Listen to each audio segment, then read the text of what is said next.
Dear learners, in this lecture, we shall be continuing with our discussion on the kinds of companies which can be formed under the company law.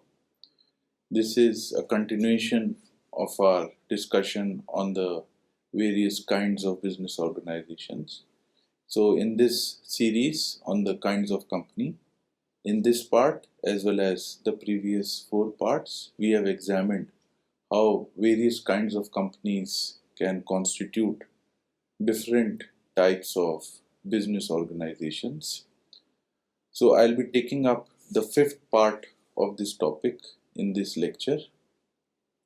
Now, in this part 5 lecture on the kinds of companies, I would be discussing the ninth classification of companies which fall under the category of other companies. Now, under this head, I have included those companies which do not suitably fit under any of the 8 heads of classification we have discussed so far. In this category of other companies, I have included 7 different kinds of business organizations, namely, first, a company with charitable objects, second, a dormant company, third, an investment company, fourth, a producer company, fifth, a Nidhi company, sixth, Ratna companies, and seventh, variable capital company. So, in this lecture, part 5, I would be examining the first 4 companies as to their concepts, features, structure, and points of differentiation, along with the provisions governing them under the Companies Act 2013, while the remaining companies I'll take in the subsequent lecture. So, beginning with a company with charitable objects, this kind of a company is dealt with under Section 8 of the Companies Act 2013. For this reason, a company with charitable objects is popularly referred to as a Section 8 company.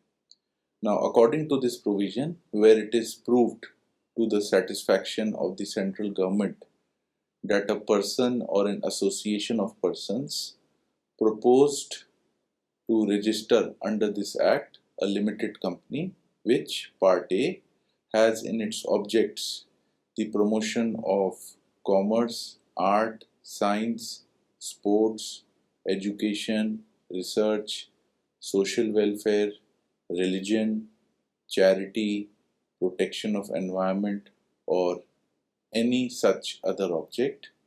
Part B intends to apply its profits, if any, or other income in promoting its objects. Part C intends to prohibit the payment of any dividend to its members. Then the central government may, by license issued in such manner as may be prescribed and on such conditions as it deems fit, allow that person or association of persons to be registered as a limited company under this section. Now, as you would acknowledge that this is a rather long and complicated definition, but to simplify this description for the benefit of our learners, a company with charitable objects has 3 distinct features. Firstly, non-profit objects. Rather, its objects are the promotion of commerce, art, science, sports, education, research, social welfare, religion, charity, protection of environment, or such related objects. The second distinct feature is that it reapplies its profits to its non-profit objects, and by extension, whatever profits it earns or revenue that it generates, it does not pay them back to its shareholders or investors. in the form of dividends.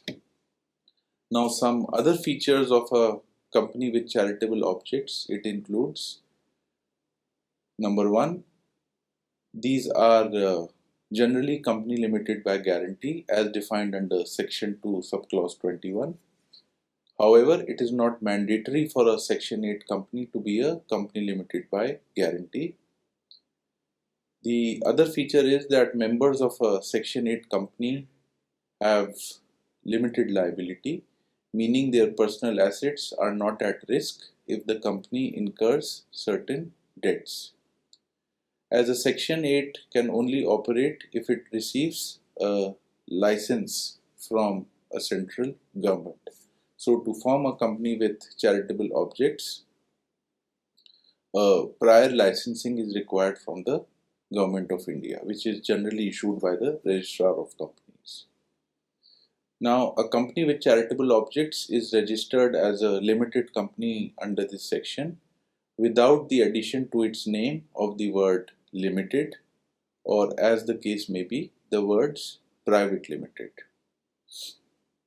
This is to distinguish a company with charitable objects with some other companies limited by shares whose primary objective is doing business for profit. An example of Section 8 companies are Infosys Foundation, Reliance Foundation, Tata Foundation, who are primarily engaged in social welfare, charitable and research activities. Now we will, to further clarify the company with charitable objects with some regular other companies, we will see a comparison of both. So firstly, on the aspect of formation, as I noted in the previous slide, that a company with charitable objects require licensing from the central government, that is in above to the process of registration that is required. So the process of formation of a company with charitable objects is more onerous because the government does a lot of due diligence to see what is the objective of forming such companies. Whereas for some other regular business companies for profit, they only require registration under the Companies Act. The purpose of a company with charitable objects, as we have noted, it is not for profit, whereas for regular companies it is profits which are then distributed to its members as dividends. Now, what happens in case the charitable objects company does earn some revenue?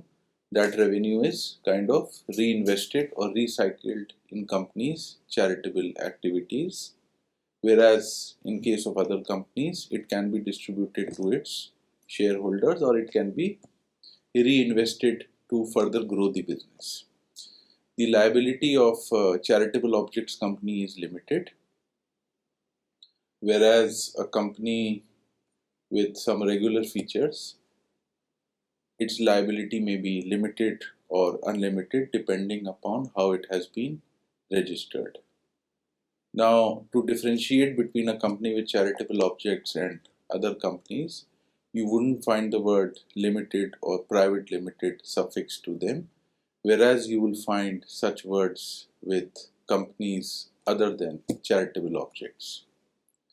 So these are the 5 points on which a Section 8 company can be differentiated from a irregular kind of a company. Now moving on to the next company under the head of other companies, we have a dormant company. Here we shall be examining 3 aspects related to the dormant company, namely what is a dormant company, what is the purpose of a dormant company, and what are the potential benefits or advantages of a dormant company. So beginning with its explanation, a dormant company is defined under Section 455 of the Companies Act 2013. According to this provision, where a company is formed and registered under this act for a future project or to hold an asset or intellectual property and has no significant accounting transaction, such a company, or we can say an inactive company, it may make an application to the registrar of companies in such manner as may be prescribed for obtaining the status of a dormant company. So to break down this definition, a dormant company has three distinct features. Firstly, that it is incorporated for a future project, and by implication it does not have any significant current business, but it is expected to have some business in the future. So there is a present intention only to have some business in the future. The second feature we can say is to hold an asset or an intellectual property in the form of, let's say, any trademarks, patents, or industrial design or some other intellectual property. And thirdly, it has no significant current accounting transactions. So this is what makes it a kind of an inactive company. So an inactive company means a company which has not been carrying on any business or operation, or has not made any significant accounting transaction during the preceding 2 financial years, or it has not filed any financial statements and annual returns during the previous 2 financial years. Now, the purpose of obtaining the status of a dormant company, it can be reservation of a name. So the business owners may register their company as a dormant company. At the same time, they prepare to launch their business, serving as a means to reserve the company name. So it can happen that I have thought of a business and I am planning opening the business, which I want to start by incorporating a company. But the gestation period for my business is going to be long. So during the phase of the planning, if I have thought about a good company name, so I can register that name with the registrar of companies, so that nobody else who may possibly also think of the same name may register a company with the same name as the name that I have thought as a promoter. So in that way, the name of a company can be reserved. The second is the status of a dormant company may be beneficial when the business is undergoing certain major restructuring. So in cases where business owners plan to restructure their operations, obtaining a dormant status for the company can be beneficial, as it gives them time and space to replan, reorient, and restructure their businesses. The third reason can be extended absences from business operations or activities. So if business owners for any reason, maybe personal or business related, they anticipate an extended period away from business activities and operations due to, let's say, illness, travel, maternity leave, sabbatical, or resource crunch, they may choose to obtain a dormant status for the company. Now, the benefits for opting a dormant company status, they could again be multiple. So, regarding the preservation of a company name, it ensures that the company name remains protected during the period of inactivity, thereby preventing others from registering the same or a highly similar name. Second, it gives the business owners and managers an opportunity for reactivation of the business once the company has become inactive. So the flexibility to quickly resume business activities whenever the opportunity arises or whenever the situation it changes, without having to undergo the very rigorous process and formalities for incorporating a new company.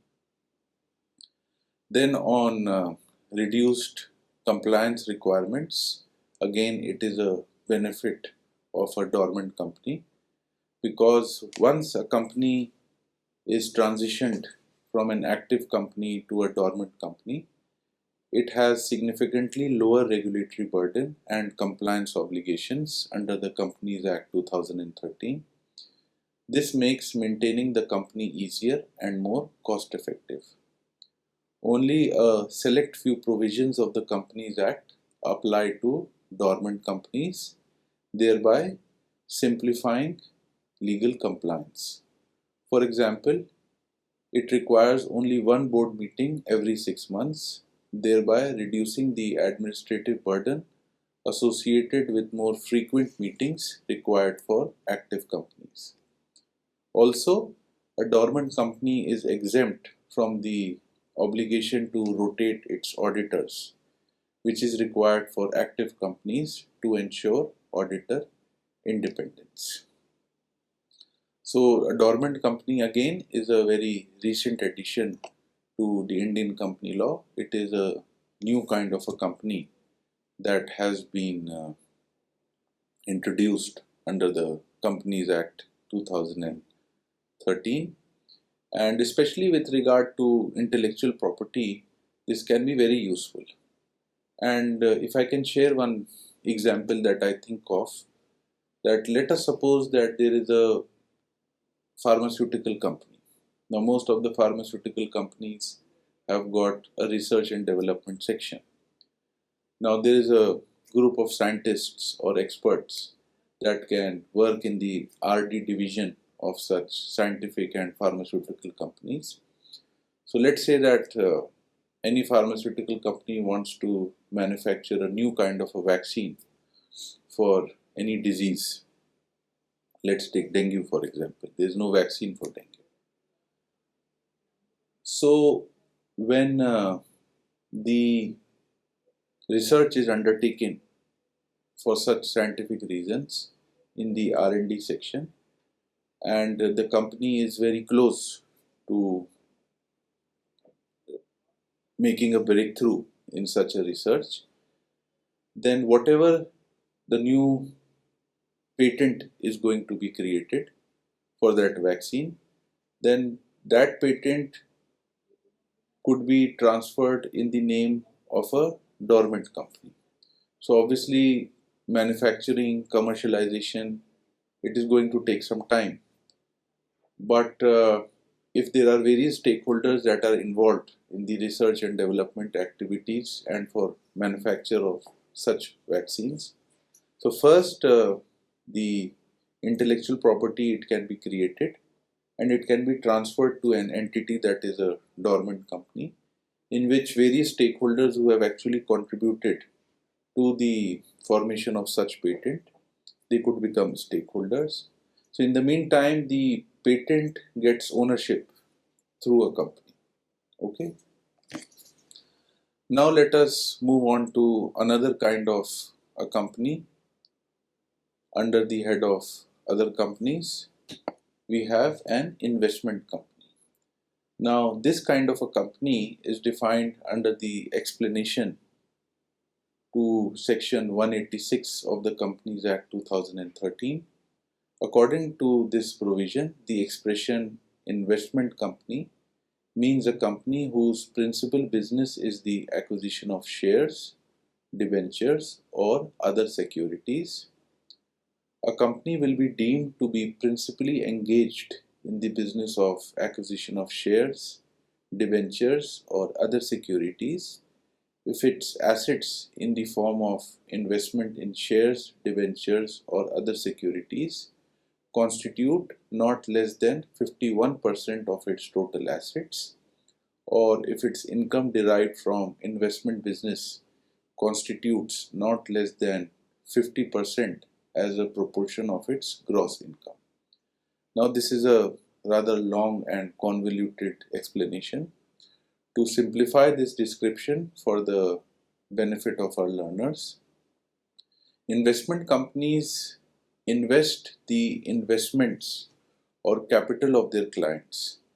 So they are engaged primarily in the business of investing, reinvesting, or trading in securities. Such companies invest and manage capital of investors by using that capital to invest in various assets like stocks, bonds, mutual funds, and other securities. So the benefits of using an investment company could be multiple. Firstly, professional management. Investment companies employ experienced professionals who manage the investments on behalf of their clients. Second, diversification. By pooling capital from many investors, investment companies can diversify their investments, thereby reducing the risk for individual investors. Third, access to investments.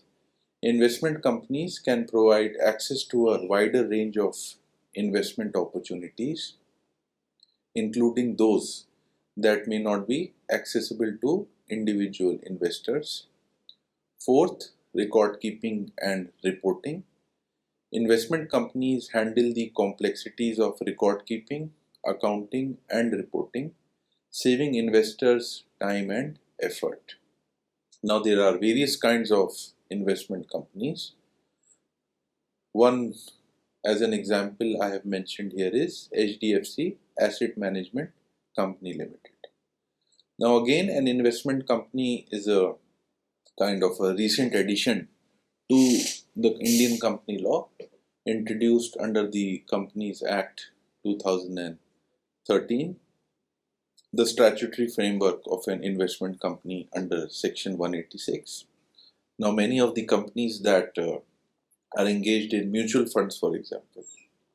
So what happens in mutual funds when you invest in mutual funds? So generally you have a fund manager. Now that fund manager obviously has a lot of knowledge differential as compared to any ordinary person or an ordinary investor who may not be well versed with the mechanics of investment or updates in the investment market or the securities market. So somebody may be a doctor, an engineer, some other professional who does not have the deep knowledge of the investment market. So generally what they do is that they hire a fund investor. Now that fund investor or a fund manager, whatever we call them, we give their money to them and they are experts in investments in the stocks, and they have a lot of knowledge of the investment and stock market. So they make an investment on our behalf. So obviously they are a lot more professional, they have a lot more expertise. So having a capital for investment is one thing, but ensuring that capital goes at a place where the investors get good return on their investment. Now this has been professionalized and also institutionalized with the help of an investment company. The next kind of a company which we have under the head of other companies is a producer company.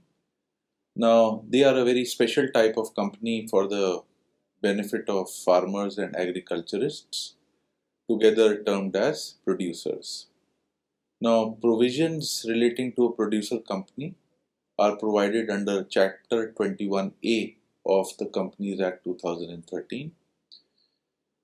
Section 378A, Clause I, defines a producer company as a body corporate having objects or activities specified in Section 378B and registered as producer company under this Act or under the previous company law, that is Companies Act 1956. Now to simplify this description, a producer company can be defined as a legally recognized body of farmers or agriculturists with the aim to ensure a good status of their available support, incomes and profitability. A member of a producer company is also called as a producer. The objective of a producer company is that the business activities relating to agriculture can be channelized and governed in a formal manner. Producer companies help farmers and agriculturists in their activities such as production, harvesting, procurement, marketing, selling, and export or import of goods or services for their benefit. The producer or member of this company also benefit by gaining access to credit, production technology, market, etc. It includes produce arising from farming activities such as agriculture, horticulture, animal husbandry, fisheries, dairy, etc. Now, insofar as the structure of a producer company is concerned, it is again a hybrid between a private limited company and a cooperative society, two different kinds of business organizations. You can refer to our previous lectures on what is a private limited company and what is a cooperative society. The structure of a producer company is the same as that of a cooperative society, with the benefits of corporate personality. A producer company can be formed by 10 individuals or more, or 2 institutions or more, or by a combination of both, that is 10 individuals and 2 institutions. Producer companies have democratic governance, and each member or producer has equal voting rights irrespective of the number of shares held by them. So every member has one vote irrespective of the number of shares they may have. Now this is in stark contrast to a regular company, because there the voting power, especially in the meetings of the company, depends upon how many shares do they have.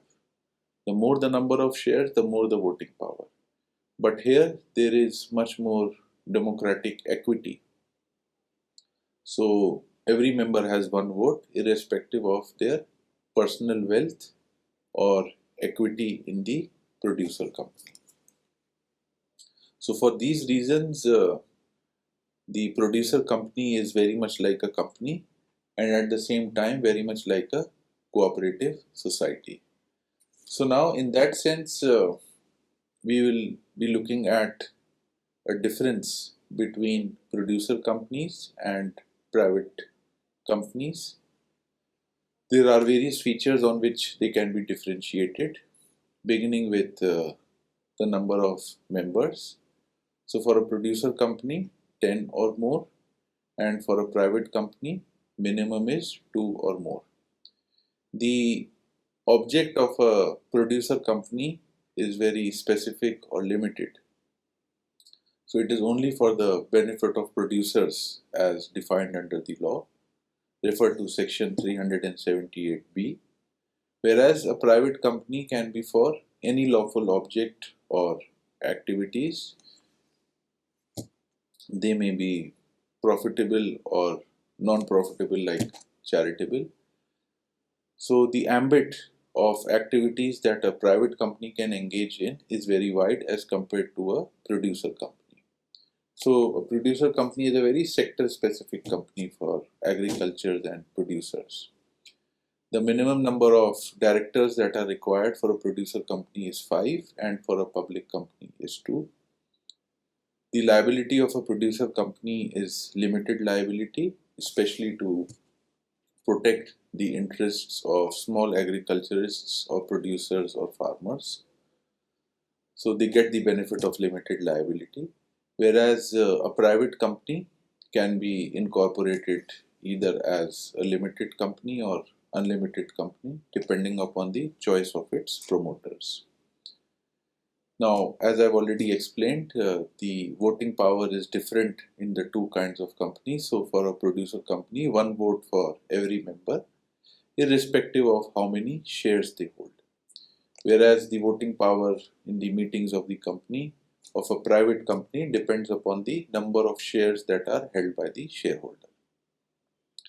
Now, to differentiate on the basis of name, a producer company is suffixed by the expression Producer Company Limited, whereas a private company by the word limited in case of a public company, or the word private limited in case of a private company.